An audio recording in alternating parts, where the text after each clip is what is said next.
Entering Tuesday night, 6 GHSA girls high school basketball teams across South Georgia with an opportunity to go dancing. A trip to the Final Four on the line, all 6 with the Edge hosting their Elite 8 matchup. Who would be standing at the end of the night? Let's get to the Ponderosa, as Quinlan once taught me. The Lady Tornadoes taking on the White County Warriors. After trailing by as much as 13 in the third, the Tornadoes gained some speed in the fourth, which is where we go now. Monroe down 6. KJ Acree has her mind on one place, and that's the basket. Lead is cut to 4. Three's a big factor in this one. White County up 61-54. Acree in transition again, kisses it off the glass. A big night for the freshman. She finished with 27. The Warriors hot from beyond the arc. 9 triples made by White County. This one to put them up 6 with less than 2 to play. And here's Acree again, 2 more, count the basket and the free throw. It's a 3-point game, and Acree's taking this one coast to coast. She's gonna draw the foul. Knocks down both from the line. Monroe down 64-63. We press forward some, less than 25 seconds on the clock. Lunsford's gonna take the contact. She gets the bucket to go and 1. And she gets the free throw. Then putting the home team up 67-64, and that would remain 2.2 on the clock. And the Warriors are gonna get one more shot off. Here's the 3, it's no good, and Monroe is advancing to the Final Four for the first time in 26 years. I'm just thankful to God. God is good. If you had told me at the beginning of this year that we would be here, I would have laughed in your face.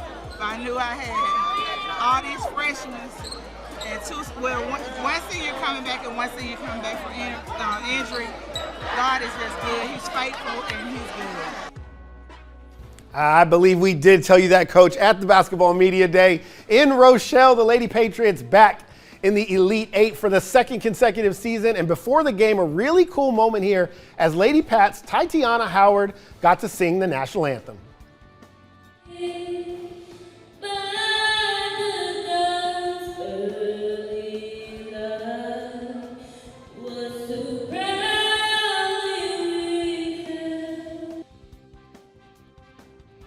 Shout out to Tatiana Howard. That was great right there. Coach Kuhn and the Lady Pats undefeated at home this season, trying to make it 14 straight wins. The size of Green Forest, a key coming into the night and a factor early. Eric Anguilla gets the block, and on the other end, it's Lona Korakanak. She knocks down the triple.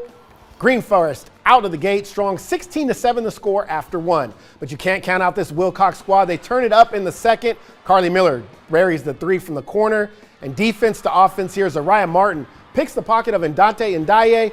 Martin, 6 points in the second quarter. Off the miss here in transition. Great hustle by Tylea Benjamin. Janiah Ford's gonna finish. She gets into double figures. She had 10 in the game. Wilcox goes on a 12-4 run in the quarter and would trail by 6 at the break. The long ball keeping the Lady Pats in it. 18 coming from beyond the arc.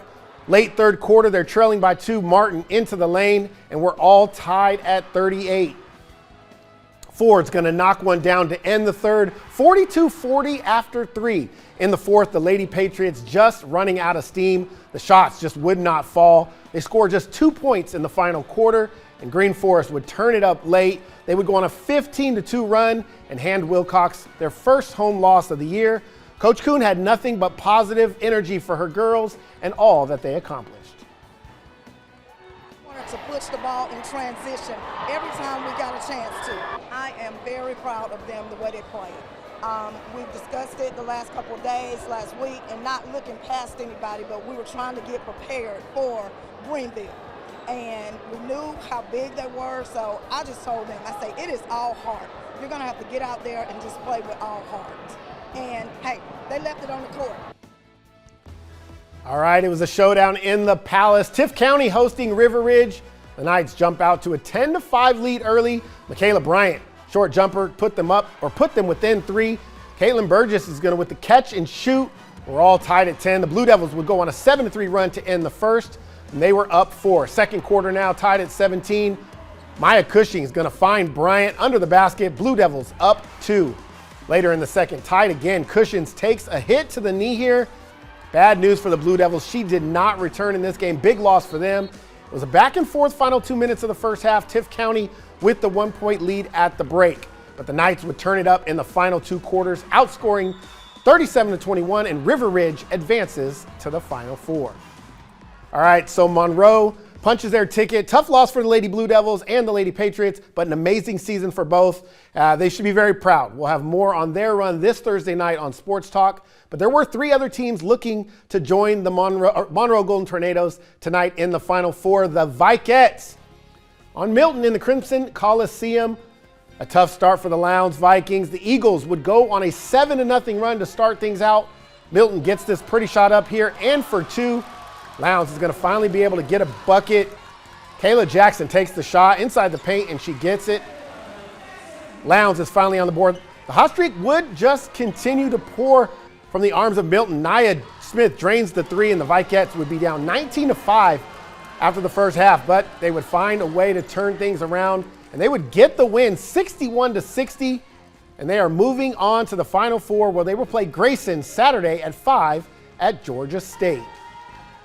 And the defending champ, the Pantherettes, taking on Chattahoochee County, and this is the last game they will play in this gym. It was a rough start for Clinch, turning the ball over 28 times in the first half. Demaria Magby gets to the layup, cuts it to within 2. Tiana Dorsey goes to work on the inside. 2 more to take the lead for the Pantherettes. Chattahoochee County not backing down just yet, though. Jessica Carter is going to loft this one up. She gets it in. This one's going to stay close, and you can see the intensity growing from the fans. Rebounding was key for Clinch all night, and so was stealing the ball. Amaria Dean does that and gets it in for 2. Their late run does it all, and Clinch County goes to the Final Four again, 65-57.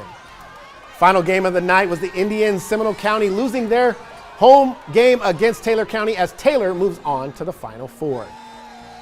All right, so much action across basketball. We did have some baseball action as well in the area. Let's take a look at some of those scores from around South Georgia on the baseball side of it. SGA falls to Terrell Academy.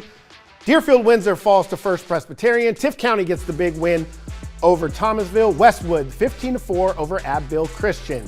Dooley County falls 14-3. Colquitt with the big win over Lee County. And Monroe blanks Baker County 19-0.